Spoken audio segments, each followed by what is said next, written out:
सलमान खान ने चुम, करण, विवियन, अविनाश इन सब की जो टिकट टू फिनाले में स्ट्रैटेजी थी अब उस पर सवाल उठाए हैं।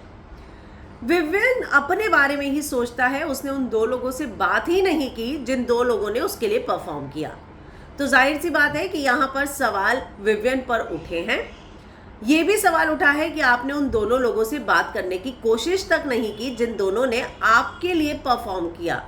वहीं मैं आपको बता दूं कि यहाँ पर अब एक जो चीज सामने आ रही है उससे एक बात तो तय है कि सलमान ने चुम से साफ कहा कि तुमने स्ट्रेचर ऐसे क्यों पकड़ा था।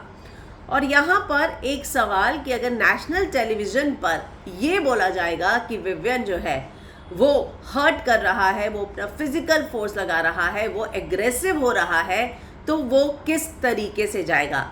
तो जाहिर सी बात है कि विवियन पर इस बात का प्रेशर लगातार बनाया गया कि तुम जिस तरीके से टास्क कर रहे हो वो तरीका टास्क करने का सही है ही नहीं।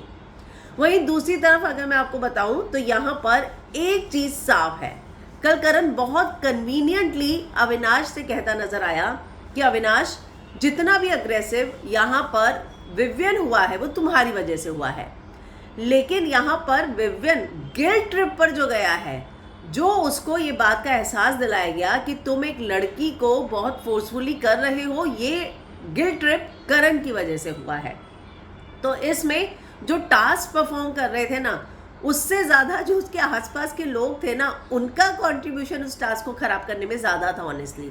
तो अब सलमान ने यही सवाल उठाए हैं कि आप लोग यही चाहते थे कि विवियन टास्क परफॉर्म अच्छे से करे ही नहीं, और चलिए उसने टास्क परफॉर्म कर लिया, उसने बहुत अच्छे से किया भी, लेकिन उसके बाद जिस गिल्ट ट्रिप पर उसे भेजा गया उसकी वजह से उसे सेक्रीफाइस करनी पड़ी अपनी टिकट टू फिनाले। और यही चीज़ और यही मुद्दा सलमान ने उठाया है। जो प्रोमो हमने देखा, प्रोमो वेल एडिटेड होते हैं। प्रोमो पे मतलब मैं पहले ही कह रही हूँ कि प्रोमो को इतना ज़्यादा सीरियसली लेके मैं नहीं चलती जब तक पूरे एपिसोड में मैं नहीं देख लूँ कि आखिर सच में हुआ क्या था। तो आपको क्या लगता है इन सारी चीज़ों को लेकर, कमेंट में जो है अपनी राय लिखकर ज़रूर बताइएगा।